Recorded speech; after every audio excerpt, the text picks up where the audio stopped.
Welcome to our panel discussion this evening, kicking off the San Diego Symphony Orchestra's series festival, really, To the Earth. We are so excited about this three-concert exploration of the connection between the earth and culture and music. So joining us this evening are fantastic panelists. I'm very excited that they're all able to be with us. So to get started, Stephen Schick. Steve, you and I got to know each other when I first moved here 7 years ago. We knew of each other a lot before that, but this is the second festival that you've curated with us. The first one was a festival around time, and it's about time, and it featured many performances, small and large, over the course of 3 weeks, and including an afternoon we will never forget at the border, on both sides of the border, with John Luther Adams' piece, Inexut, for 70-some percussionists on either side of the border.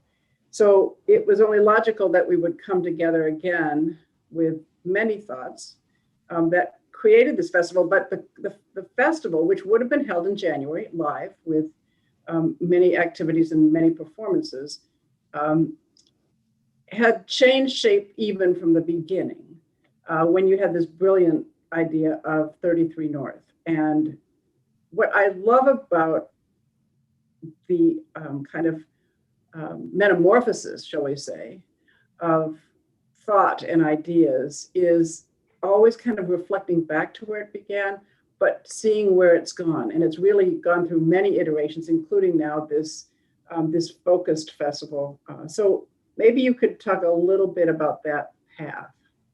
Yeah, thank you so much, Martha, and Margaret and Gabriela. It's so wonderful to be on this panel with you. And it's true, we share this thing in common, don't we, Martha? The love of the planet, and also our apprehensions about its future in the face of climate change and other kinds of fragilities. And so our initial collaboration in January of 28 around the festival about rhythm and time, which led us to the border, was a natural stepping stone to this moment in which we're really considering what the natural world has to offer. So the relationship that we have to the natural world is part of it, but that also is a template or a magnifying glass into the way human beings relate to one another in the context of the natural world. And I'll have to say that, for a really long time in my musical life, I thought music was something you did indoors. You sit in a practice room, you work really hard, and every once in a while you get to go outdoors and you get to enjoy yourself. But at a certain point, I realized that they really could be commingled. And I asked myself a question, is like, what does a musician's ears offer in terms of entree to the natural world? What can a musician or an artistic orientation to the world reveal about nature, about the planet? And then likewise, what can we learn about our art by listening carefully, by attending carefully to the forces of the natural world? And there are lots of answers to that question, but one of them is that musicians have a role today, and have a role in curating appropriate kinds of presentations to reflect the natural world, and that those things don't always have to be grand, enormous statements. They can be small gestures of love towards small things. And in fact, I think we find ourselves as musicians very often pointed towards the details of life. And if we attend to our planet with that same sort of care, we can actually find some interesting things to observe about it. And so it's natural, I think, that you and I would have had this conversation. We come from a similar part of the country. We have similar backgrounds. We care deeply about this region. And so the festival that we have now, the virtual festival in 3 parts, and you pointed out that this was going to be another mega festival. The one in 2018 was 30 concerts in 30 days in 2 countries. And this is the scope that we had planned. And of course, we could not do that in January. But we'd have 3 programs each pinned to an early Haydn symphony, morning, noon, and night, with the idea that they will represent the life, our region, a day in the life of our region. And so we have a morning program with the sounds of birds, including John Luther Adams' beautiful songbird songs. We have an imagination of what early light might sound like in the Haydn symphony. And we do the same thing for midday, in which we examine water, both its plentiful nature as we look to the west from our coast, but also its scarcity as we examine the growing xeriscape and the loss of habitat. And then, of course, we have evening, when the world rests and the planet comes to peace. So we have three programs, and we'll combine music that is inspired by those times of day with poetry that also reflects those. And we've had just an amazing time talking to young high school poetry lovers, and the coaching sessions and the conversations have been amazing. And so they're reading poems from Joy Harjo, the poet laureate of the United States, the great Alaskan poet John Haynes, Emily Dickinson, Monica Sanchez Esquer, that inspired Gabriela's piece. And so this mixture of music, of photographic images taken by members of the symphony, and text is really at the basis of what we're doing in this 3-concert series. It's been amazing to put together and so revealing.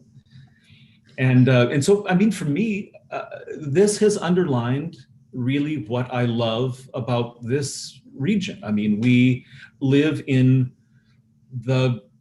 one of the most beautiful parts of the world. All you need to do is to look out, as I'm looking out of my window right now, to see extraordinary beauty.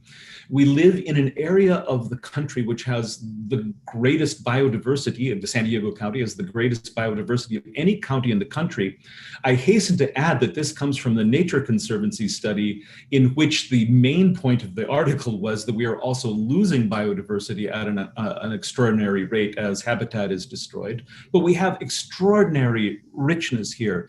We live on the border with Mexico, where 2 countries and 2 cultures look up at the same sky every day.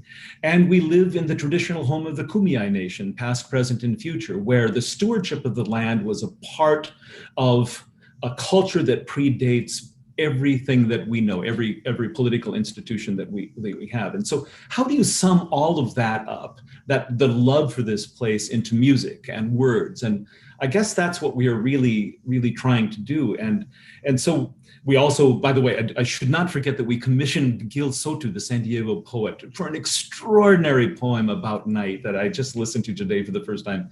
Gil is totally amazing. And so we have this, I think of this as a kind of hymn of praise to the intelligence of the non-human world, and to our area and to our community. And I'm reminded of that beautiful line of Wendell Berry, where he said that there are no unsacred spaces. There are only sacred spaces and desecrated spaces. And so this, in a way, is a kind of love letter to our sacred spaces, with a promise to preserve them. And it is also a promise to our desecrated spaces to do our best to heal them. And we're doing this in the form of words, and in the form of music, and in the form of a collaboration between the 2 of us and with the wonderful members of the San Diego Symphony that has been really heartening and life-affirming throughout. Well, thank you for that. You and I had a treat, because last night, the League of American Orchestras, which is the kind of umbrella organization that unites all of our orchestras in the US, had a virtual conference. And because there was no local orchestra, they asked for submissions of programs from orchestras around the country. And we submitted the midday program, which was featured as part of the League conference last night, to a national audience. And it was so, here we are in a virtual world again, but we all know that we're longing to just be with each other. And we're able now in the state of California to go out without masks and see each other and even hug each other. And, many of the conditions have been relaxed now here in California. So it's harder to just settle for a virtual experience, which was so critical to us in the beginning. On the other hand, I didn't feel last night I was settling whatsoever. It was beautifully done. The program flowed, and it was very grounding and very mindful. So I'm really looking forward to all of you experiencing that we got to hear last night, including Gabriela's piece, which I think we would like to hear more from you, Gabriela and Steve. Right, we'll play a little bit of that when Gabriela and I speak, and Gabi, it was really wonderful to conduct your piece again and to see it come alive in this area. So, thank you. Thank you, Steve. So, can you tell us a little bit about how you see this? I mean, your piece absolutely is a natural piece, a nature piece. Yes, well, when I wrote this piece, Vitrales de Ambar, the windows of amber or stained glasses of amber, I don't know if that will be the right translation for that. My inspiration took place from three sources. The first one was that I asked this talented Mexican writer, Mónica Sánchez Esquer, to write a series of small poems describing the migration of these monarch butterflies. You know, this journey that they start in Canada and finally they arrive in this beautiful town called Anagueo in Michoacán state in Mexico. The second source is an article that I read that immediately attracted my attention, because this article was talking about this woman that found a butterfly in New York State, a wounded butterfly, and she decided to heal this wounded wing of this butterfly, and then she fed this butterfly, she repaired this wounded wing, and then she put this butterfly in a small glass of plastic, and then she found a person to drive to Florida so that this butterfly could continue his journey to Mexico. So when I read it, I was just totally moved about that. I mean, how can a person find and take care of this butterfly and fix the wounded wing and then decided that this butterfly continues its journey to Mexico? I was really, really moved.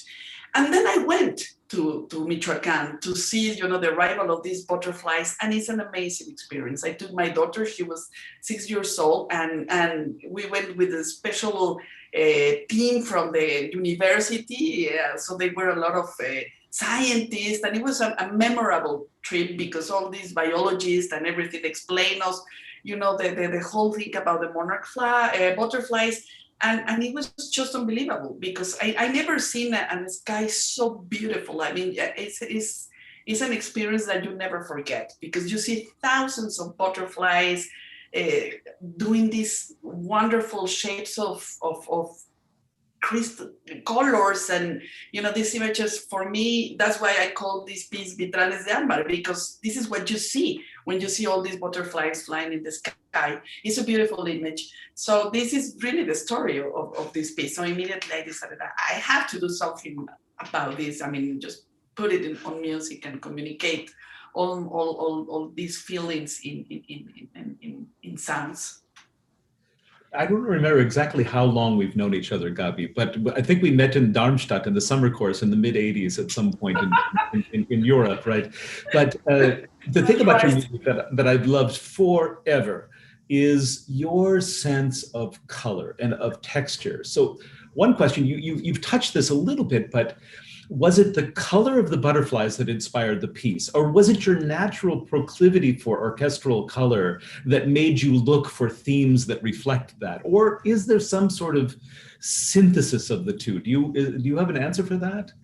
I think it's a synthesis of the two. Mm-hmm. I think I love to work with the orchestra. I mean, I've been recently writing a lot of pieces for orchestra, and you know, the possibilities. It's endless. I mean, the way you can combine instruments and the color of the timbre is something that always fascinates me.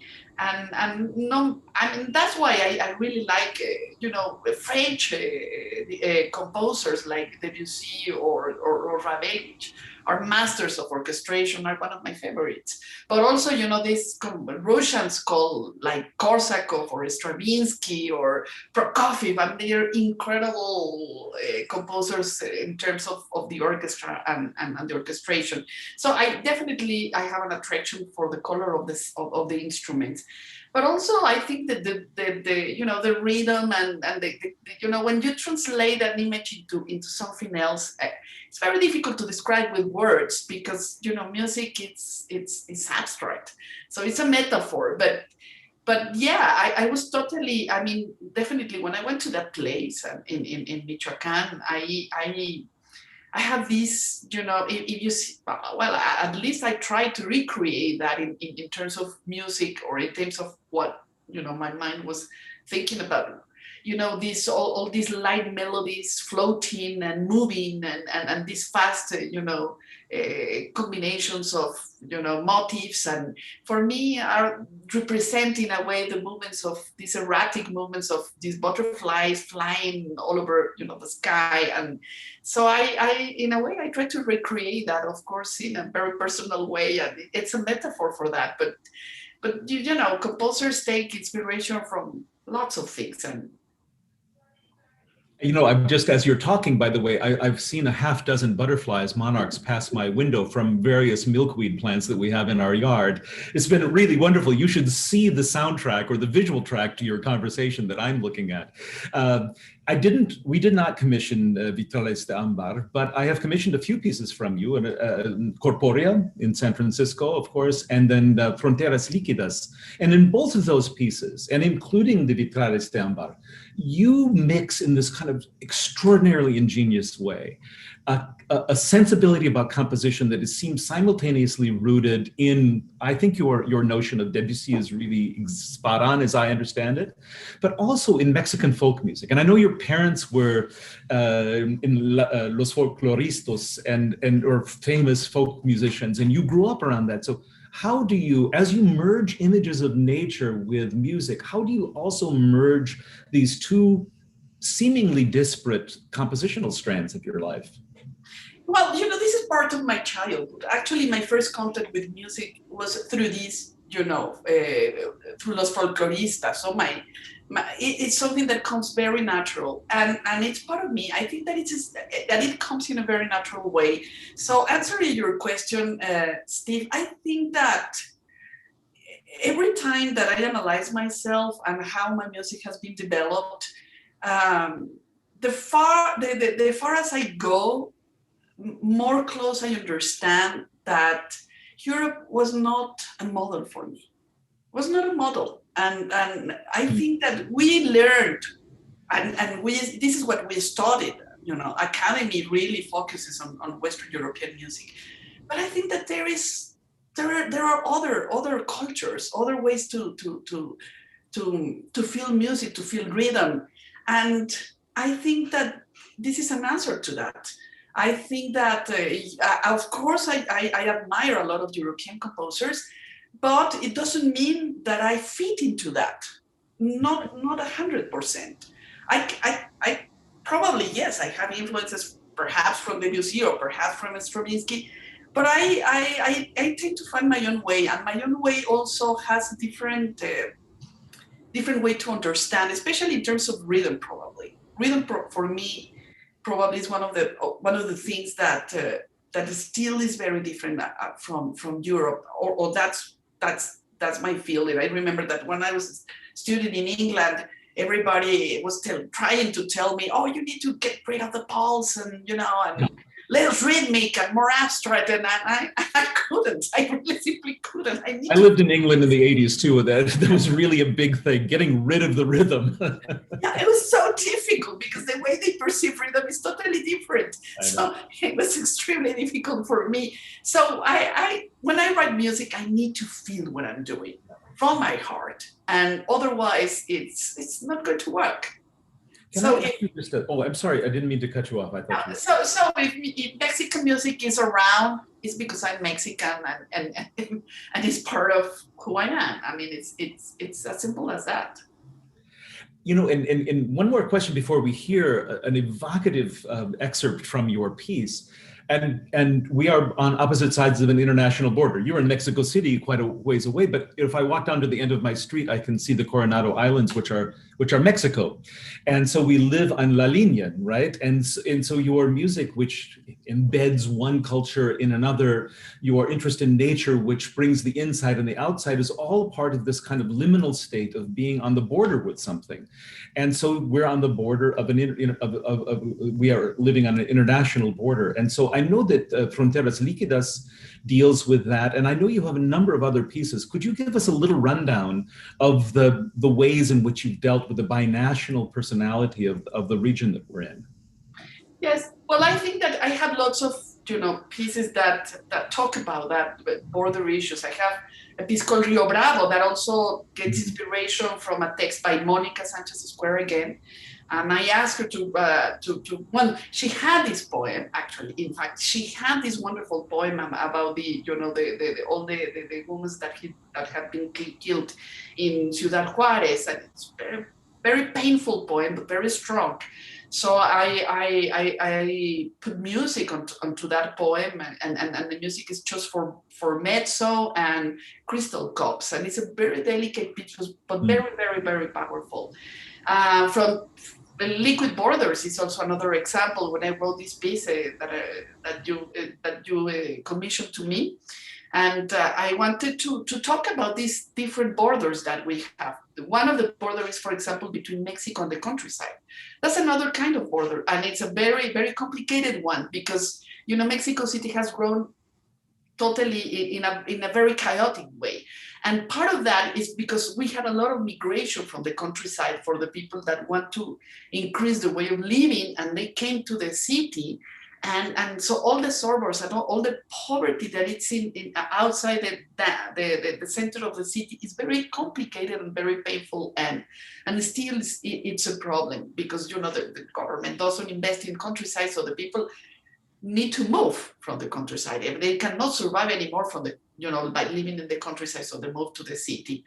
Then I address the desert, especially that painful border between El Paso and Ciudad Juarez, again, with, in the second movement, which is liquid desert. And then another border, which is very important, which is a border between the south of Mexico, between Guatemala and Mexico.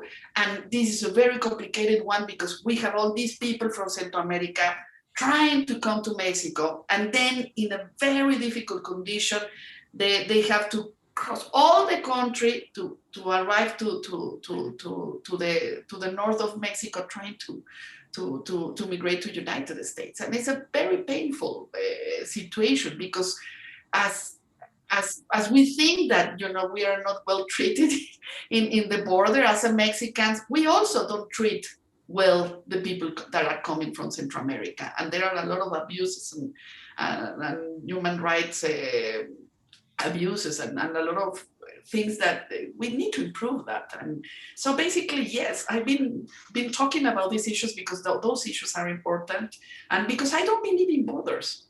By the end of this conversation, my idea of border is something very artificial. It's something that we just, we share the same land, we share the same world. We have to, and especially right now in terms of climate change and the pandemic, if we don't work together, I don't know how we are going to survive and construct a better future. And in that sense, why do we have to divide? Why we need walls? Why we need borders? I mean, in this case, we need to sail together. Well, what a beautiful sentiment. And Gabi, you are one of my favorite composers. We have been close friends for a long time, and it's just a huge pleasure to share a little bit of your piece now, Vitrales de Ambar, that was recorded at the Rady Shell not too long ago. And so let's listen to your music. Thank you so much for being here.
That was just beautiful, beautiful performance and a beautiful piece. Thank you so much.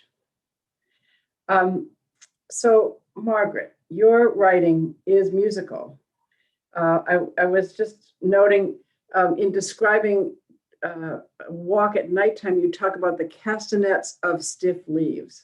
Those are certainly words to Steve Schick's heart as well.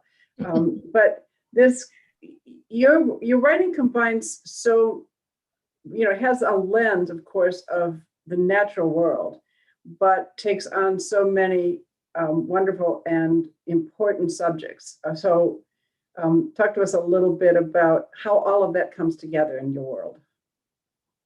Do you mean in late migrations, or do you mean more in the Times? In the Times as well.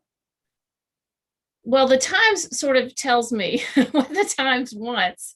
My beat, I guess, is my own experience of the American South. I write essays. I'm not a reporter, although I do a good bit of reporting for some of the essays, but I'm not trying to represent the American South. I'm just trying to represent my experience of the American South. And that includes, as the Times puts it, the flora, fauna, politics, and culture of this region. So a lot of what I write about is driven by what's happening. People ask me all the time, is it scary to have a weekly deadline? Do you worry that you'll run out of something to write about? And I do understand the question, but there's really no chance of anyone ever running out of something to write about if they're awake. I mean, there's just so much about the world that is worthy of attention, either because it's dangerous and bad and must be stopped, or because it's delightful and heart-lifting and inspiring and should be celebrated. And I think either of those ways of looking at the world means you don't run out of something to write about. I note from Late Migrations, you talk about a trip to San Diego and a visit to the Museum of Man, which is now the Museum of Us. The name change happened this year. Oh. So it had happened before this book came out, so I could have changed it in time. But that was sort of a reflection on ancient history. But do you remember that trip? Do you remember coming here, or have you been here since? I've not been there since. My husband and I, my husband is still a high school English teacher, and I was a high school English teacher at that time. And so we planned our wedding to be able to spend the entire summer doing a camping trip. And so we bought, the year before we got married, we got married in 1988, but we bought a 1972 Volkswagen camper bus and for $1,000. And we all we asked for wedding presents were traveler's checks. And then we started in Birmingham, Alabama, where we got married, and we went down to the Gulf and then over to New Orleans and then up to Austin, Texas, down to Matamoros, then up to the Four Corners region and saw Mesa Verde and the Grand Canyon. And we spent, by accident, because the van needed work, a little bit of time in Las Vegas, and then went from Las Vegas to San Diego, and then all the way up Highway 1, all the way to Seattle, and then over and down, and it took us 9 weeks, and we did 9,000 miles. So when we were in cities, we stayed with friends, and my husband had a college friend who lived in San Diego, and so we stayed about 3 days, and we just had our 33rd anniversary, so that was quite some time ago. But I do remember, what I remember about San Diego was the flowers. Mm-hmm. It was like I imagined a tropical island would be. I'd never been to an island, but in the mountains and flowers and an ocean. It was like a little wonderland. It is coming from the Midwest. The burst of color of flowers here is just completely different than, Wisconsin and Illinois, which is where I come from. And today, still, walking around, they emerge at different times of the year, obviously, and it is a wonderland. You talked. Well, I was struck by your idea of doing this festival outdoors in January, because that wouldn't happen in Nashville, Tennessee. It wouldn't even happen in Birmingham, Alabama. I mean, that's a unique coastal California thing, I think. Well, especially Southern California thing, for sure. Mm-hmm. And it is, when they talk about temperate climate, 73 is the average. Yeah, it goes to 64. It even goes to 48 at night, but it's pretty special, even in January.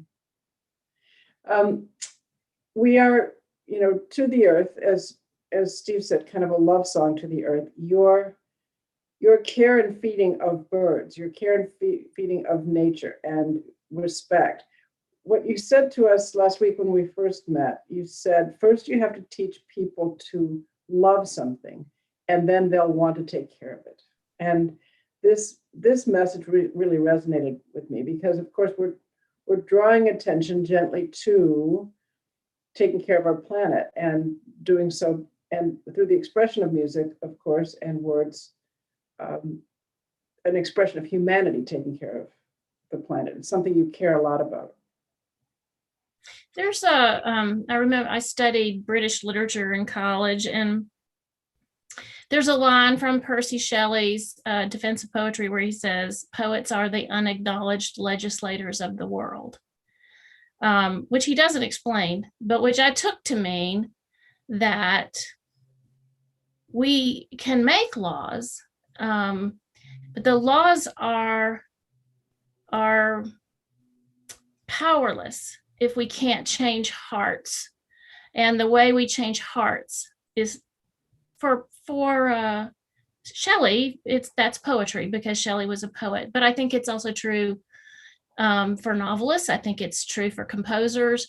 I think it's true for every kind of art. The arts offer a way to change people's hearts in a way that, honestly, opinion writing tends not to do. I think opinion writing makes a case, and a case has its place, but appealing to people's intellect is only of limited value if you can't reach their heart. And so I think that's that what you're doing is really important, because that's the primary route for doing that. There's a songwriter here in Nashville, Mary Gaucher, and she says that every kind of writer can reach the heart, but songwriters have this special power because they have melody, and that melody gets just right. I mean, something about melody is it transcends thought, and so it gets to a place of a primary feeling in a way that even language doesn't do. So you have a special power with this kind of programming to do that, I think. And I would add to that, talking about what Gabby said earlier, it's melody and it is rhythm. Rhythm also gets to hearts. It is, it's basic when we first heard our mother's heartbeats, right? It's just part of humanity as well, and it's something that we all have in common. It's the very foundation of literature. I mean, right. That before we had written language, we had poetry, we had heroic epics to remind us of our past. Right. So, monarchs. We had also had a really fascinating conversation because, like Steve said, I can look out my window right now with trumpet vines and see monarchs, and you learned and wrote extensively about this tell us a little bit about the California monarch, which doesn't migrate, as you illuminated the other day, but your interest in learning on this subject, of which you wrote an early essay, which I think we're going to hear some of today.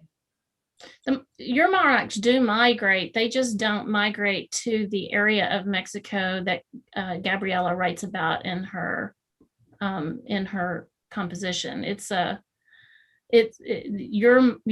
monarchs west of the Rockies are not part of that Midwestern flyway that goes from Mexico to Canada. But they do go up and down the coast, and they do have a wintering ground there on the coast. But they are imperiled, and just as the other the migrating monarchs are imperiled, but yours are in greater peril. Their numbers are diminishing more rapidly, and they may be very soon, possibly as early as this year, going to reach a tipping point where they can't sustain their population numbers. There's a lot of debate about what is the problem with monarchs, what's causing this difficulty. And one of the fact that it isn't clearly one cause, means that it's difficult to make anybody to really inspire change, because everybody who could make a change says, but what about that cause? So one of the causes is fragmentation of their ecosystem. One of the problems that monarchs face is, like, if the monarchs require milkweed to reproduce, their caterpillars won't eat anything but milkweed. And if the monarch has to go too far without reaching milkweed, then that female will have no place to lay her eggs, and that will be a missed opportunity to continue the generations. The reason why there's no milkweed is partly because of farming practices, because it's the genetically modified seeds that are genetically modified to withstand herbicides, make it possible for whole fields to be sprayed with chemicals like Roundup, which kills everything but the seed that's genetically modified to withstand it. And that means that the places where milkweed once grew in profusion, in between fields, along roadsides, they're sprayed now, instead of, every state highway department in the United States of America just about finds it easier to spray than, to weed. So they spray, and then there's no milkweed. But it's also true that climate change is having a profoundly devastating effect on the monarch population because of mudslides in the wintering grounds. The rising temperatures wake them up before there are any nectar sources. So if there's a prolonged warm spell, they will wake up from their diapause, and they will waste a lot of energy looking for food sources that don't exist at that time of year. So there's not an easy solution to the problem. It will require addressing ecosystem fragmentation. It will require addressing climate change. It will require addressing how we're going to feed, 10 billion people by 2050 without chemicals. How can we do that and still sustain our insect population? It's a big problem. It's not an easy solution. As you said, understanding the problem really helps us all. So I'm going to go buy my milkweed plants this week, like Steve has at his house. Good. Very good. You chose something to read for us today. Well, because of Gabriela, I thought I would read the part of the essay that I wrote called Late Migration, that the title of my book comes from. I'm going to switch. Please excuse me while I switch glasses to the kind that read these little bitty words. It's just called Late Migration. Every monarch in North America is hatched on the leaf of a milkweed plant. And almost all of them spend winter on fir-covered mountains in central Mexico, in clumps so thick that tree branches can crash to the forest floor from their weight. One recent March, a storm brought such shattering winds and rains to their Mexican wintering grounds that millions of butterflies died before they could head north to breed.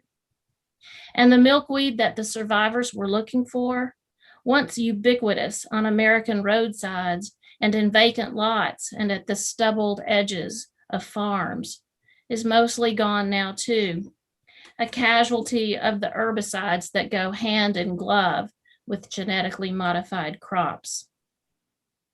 20 years ago, there were at least 1 billion monarch butterflies in North America.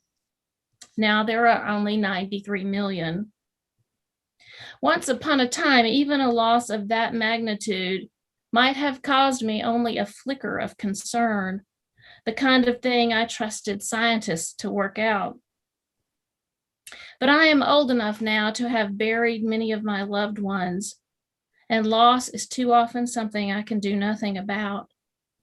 So I lie awake in the dark and plot solutions to the problems of the pollinators, the collapse of the honeybee hives, and the destruction of monarch habitats in the age of Roundup. When it was time to put my garden to bed one fall, I pulled out the okra and squash and tomatoes and planted a pollinator garden. Coreopsis and coneflower, bee balm, and a host of other wildflowers. Once spring came, I threw in a handful of zinnia seeds to fill in when the perennials were bloomed out. The crowning glory of the garden that first year was a flat of native milkweed plants. Spring came and brought the first blooms to the butterfly garden. The native bumblebees loved the new flowers, crawling into them with a fervor that explains how they got all mixed up in a metaphor for sex in the first place. But I never saw more than one honeybee, and the monarchs apparently never noticed the milkweed plants with their rangy stalks full of vibrant orange flowers. Oh, there were other butterflies, cabbage whites and clouded sulfurs and Gulf fritillaries with their deceptive orange wings. But the milkweed bloomed and faded without a single monarch arriving in the nursery I had built for them. There will be another summer, I told myself. That fall, with temperatures still unseasonably warm for Middle Tennessee, I watered the butterfly garden through a profound drought that lasted for more than 2 months. Only the zinnias were still blooming, and I debated with myself the right way to approach the weeks of unexpected flowers. Cut the spent blooms back and force the plants to keep making new flowers for any butterflies still on the wing, or let the zinnias go to seed for goldfinches to harvest. As with most quandaries, I came to an inadvertent compromise, cutting the dead blooms when I thought to, ignoring them when I didn't. So the goldfinches had their zinnias, and the Gulf fritillaries had theirs too. And then a miracle. Walking to the mailbox on a sunny November afternoon, I spied a flash of orange in the flower bed. I was a step or two on before I saw it, a monarch riding a hot pink zinnia nodding in the wind. I walked closer, and there on a yellow zinnia was another, and on the red one too, and on the orange, the white, the peach ones, monarch after monarch after monarch was gathering nectar from the flowers. All that mild afternoon, my butterfly garden was a resting place for monarchs making a very late migration to Mexico. Monarchs migrate as birds do, but it takes the monarch 4 generations, sometimes 5, to complete the cycle each year. No single butterfly lives to make the full round trip from Mexico to their northern breeding grounds and back. Entomologists don't yet understand what makes successive generations follow the same route their ancestors took, and I can only hope that the descendants of these monarchs will find respite in my garden too. Every year will find me planting zinnias, just in case. Thank you for that. It's really beautiful. Thank you. I had no idea, I never thought, but that it's generations that make the round trip. The ones that leave Mexico really only get as far as about Texas. And then they lay their eggs and those hatch, and they keep moving and keep moving and keep moving until it depends on how early spring comes and how late summer lasts, for how many generations it takes them. The ones that come back from New York are called I love this, they're called the Methuselah generation, because they will live all winter. They'll fly all the way, and then they'll go to sleep, and they'll stay alive long enough to wake up and get back as far as Texas. Wow, fascinating. Gabriela, did you know all of that when you wrote that piece? Not all of that, a few things, but not everything. No, but yes, but I mean, the fragility of these, butterflies are amazing, and all the journey. I read a lot of things. Yeah. So for the two of you, this is very much a forward-looking festival. We talked about the impact of climate change.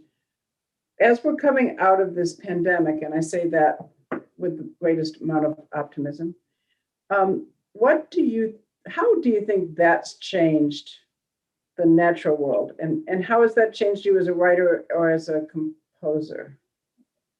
Right. Can I prepare a small, text for this occasion that I would like to read, because I think that it answers your question.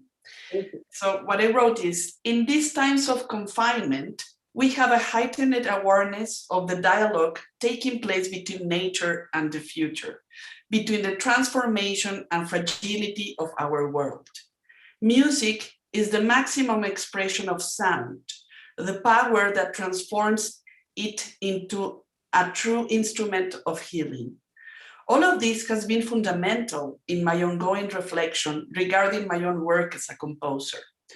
Climate change and currently the pandemic have affected us all indiscriminately, opening up wounds, revealing vulnerabilities, and leaving a mark on our collective and individual consciousness.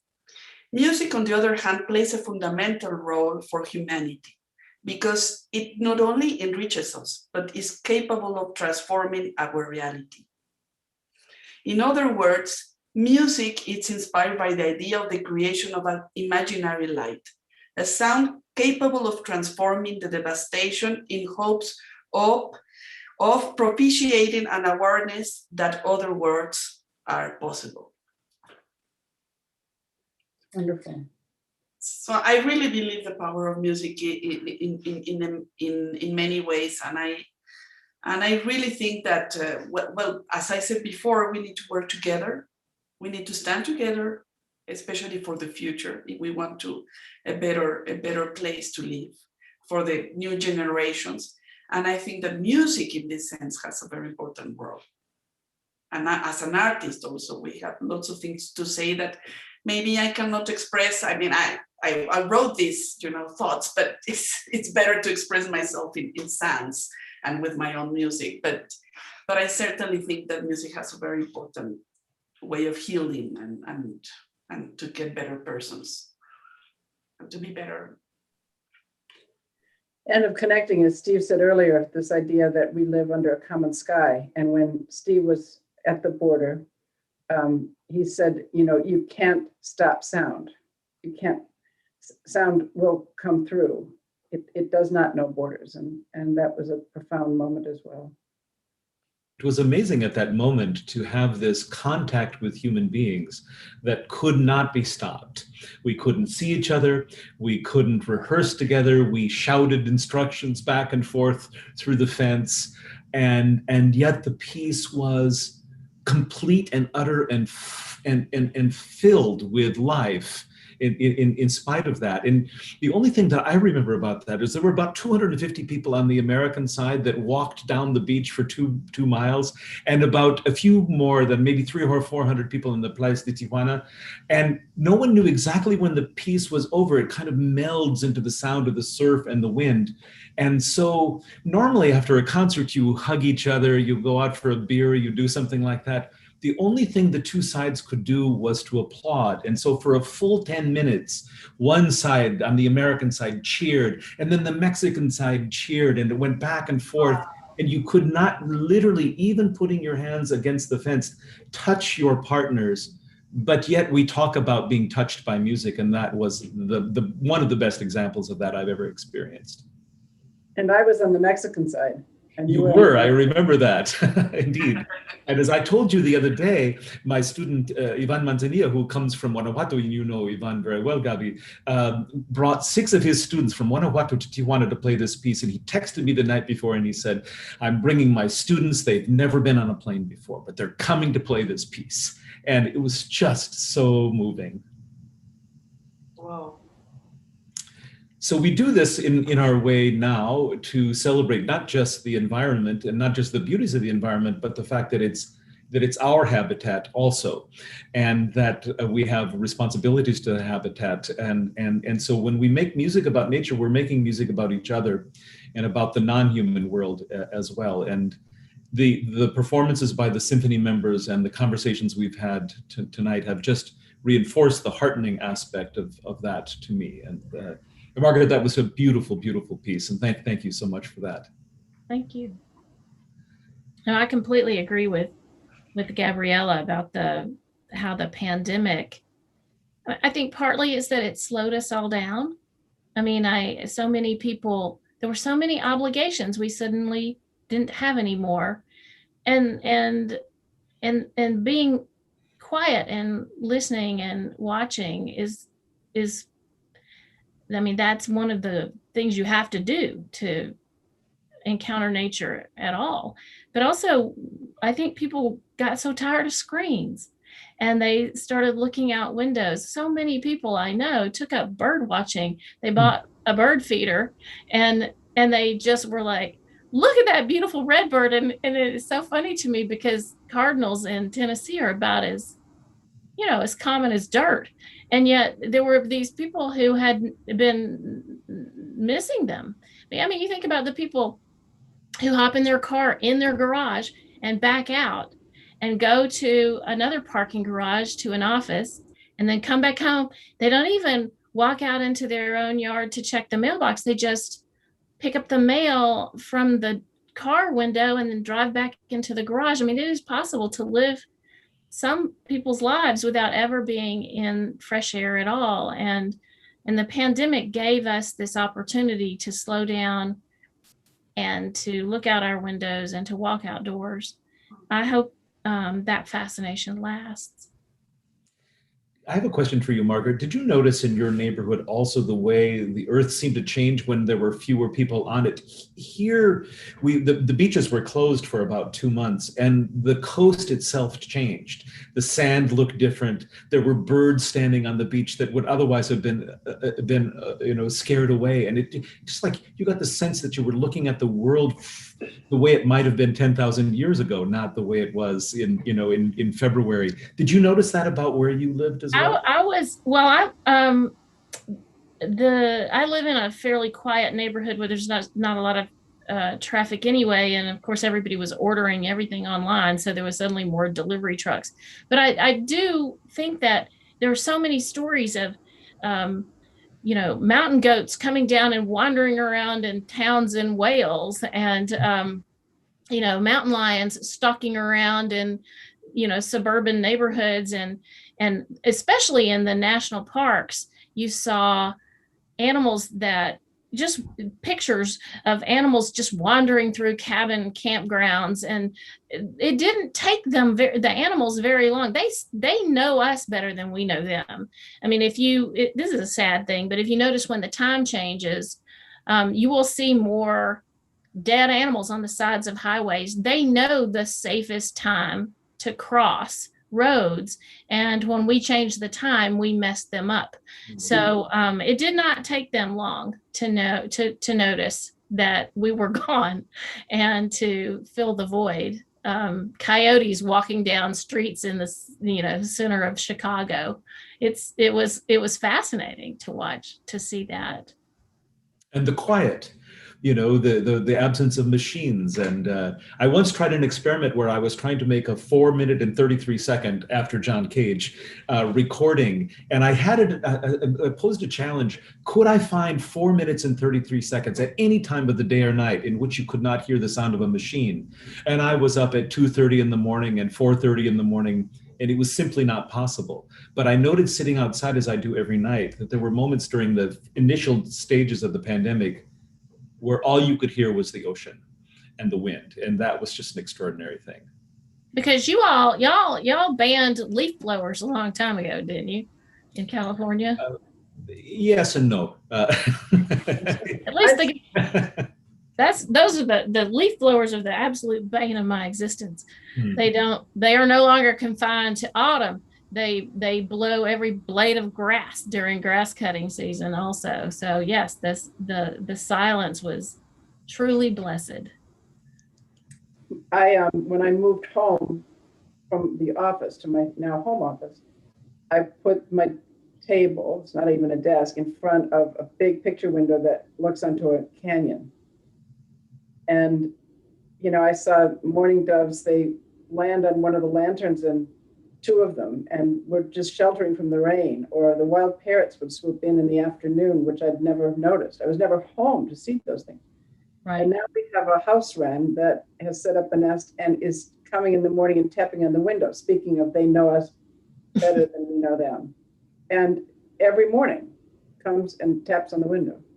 To tell you it's time to set out mealworms? I think so. Although we don't set out mealworms, so I don't know what it's trying to tell us. Maybe that is. Might think there's a rival wren. It might see its reflection certain times a day. Yeah.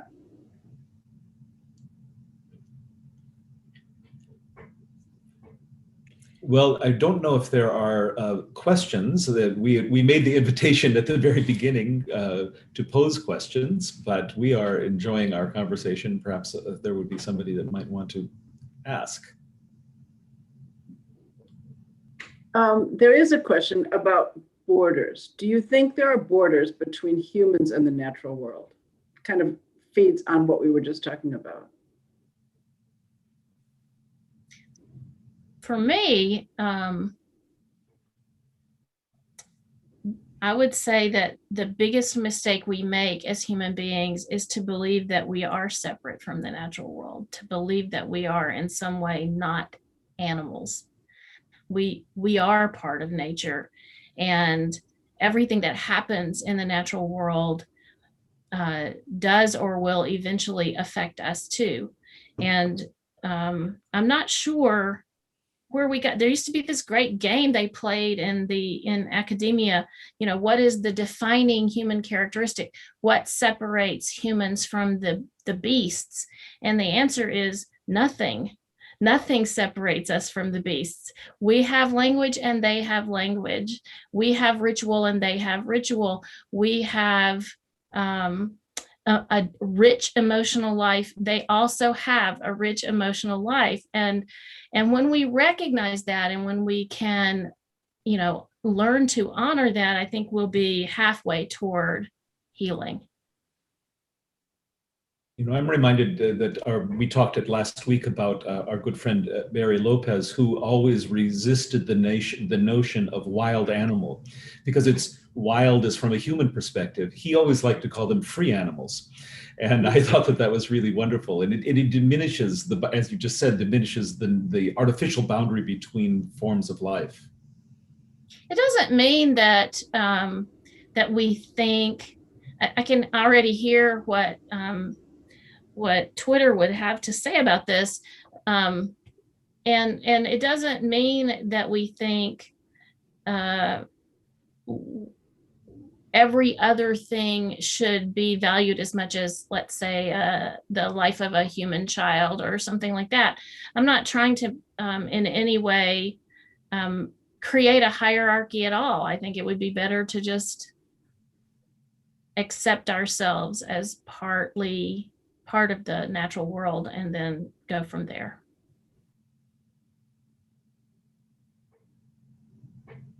But maybe Gabriela would have something to say on the question of borders, since that's something you've pondered.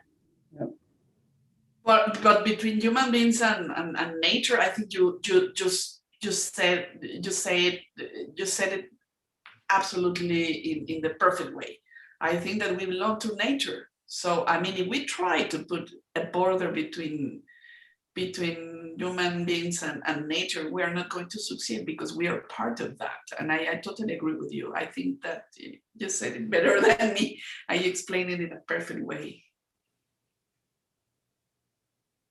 So how do we then not just create concerts around this or writings, but how do we then teach children, teach future generations? How do we bring people into a conversation about the rarity of our planet and to create a healthier environment? I'm a farm boy and I grew up around pesticides. I've learned a lot. How do we then advance this conversation even further in the next generation? For me, there's one of the great dangers of any individual efforts toward conservation or toward repair of the environment. It is that I hear that people think that emphasizing our own personal responsibility, the need to plant milkweed in our gardens, the need to eschew chemicals in really almost every way that we possibly can. People don't want to put out mousetraps anymore, so they put rat poison, and they don't realize that the whole point of rat poison is for the poisoned animal to stagger out of the house, and when it does, it becomes slower and easier to catch, and so the predators get it, and then they in turn become poisoned because the poison moves up the food chain. So I think that when you tell people stop using poison, when you tell people plant milkweed, there's a very strong contingency in the contingent of the environmental movement who will say that's just a band-aid, that's just a panacea. The only thing that'll help is legislation. The only thing that will help is a mass revision of corporate culture, and those things are true. We need legislation and we need transformation of corporate culture, but it's not true that individual activities are pointless, because there are a lot of us, and if we all thought of our own little postage stamp of yards for people who have homes, or if we all thought of we're just careful to buy to prepare our own food instead of taking out in styrofoam containers, things like that, we can make a difference. And the lovely thing about making any kind of a difference, however small, is that it makes you alert to the possibilities of other difference. So once you're in that way of thinking, the possibilities sort of bloom. And it's not enough to replace your paper towels with dish rags. You suddenly are looking around going, do I need that shampoo in a shampoo bottle? Why don't I buy a bar of shampoo? The shampoo bars that don't require any plastic packaging, things like that. It's a very self-fulfilling kind of prophecy. It's a lovely snowball effect, to just mix my metaphors all over the place. And so I think it does matter what we do. And I think it also matters how we talk about it. there's a terrible tendency among people who have been converted to a cause to be very disdainful of those who have not yet been converted or who are not as far along in the spiritual journey. And that doesn't help. Haranguing others who aren't quite as far along doesn't help. It just makes people mad and stubborn. So I think being understanding and generous and kind in talking with others is a pretty big part of it too. I think that also observation and to learn through history. Mexico is a very good example. Mexico was built over the water, and now we don't have water anymore. It's incredible. I mean, if we learn, how, the devastation of, having this huge city, it's incredible. We damage nature in a very painful way, and now we are suffering the consequences of that. So I think that we need to teach to these new generations that we need to learn from our ancestors, because they relate better with nature than what is happening right now, and just to learn about history and what happened, at least in Mexico, with Mexico City, which, as I said, is a very clear example of a whole disaster, a whole ecological disaster. And I think listening to our younger generations, because they are learning and listening and can lead us, we're leaving them a world with a lot of trouble. So they can also teach us, right? The one thing that occurred to me when I was listening to Margaret is that communal music making is a perfect metaphor for all of this. I mean, if you have an orchestra and a chorus on stage, you're conducting a Verdi Requiem, 350 people or whatever that is, and everybody gives 3% more. Leveraged over that many people, you can see an extraordinary transformation of result. It doesn't mean that you then have a sort of pipeline to Verdi. It's not grand, it's actually small. And the collection of small actions taken together is the thing that actually will make it better. Thanks, Steve. I'm mindful of our time. The content has been so wonderful. I hope you enjoy the concerts as well that follow, and that everybody here does, beginning on Friday night, and they will continue to be available because now that people are going out at times, we might have to be, we used to just watch the clock until the next event, but they'll be available on YouTube. And thank you all for being here today. It's really been meaningful and wonderful connection, even though remote. So it would be really even better to do this again and do it in person. As we can in San Diego. In San Diego. That would be nice. Thank you for having us. Yes, thank you. Thank you so much. Thank you for the partnership, Martha. Thank you very much. And to you, Steve. Thanks.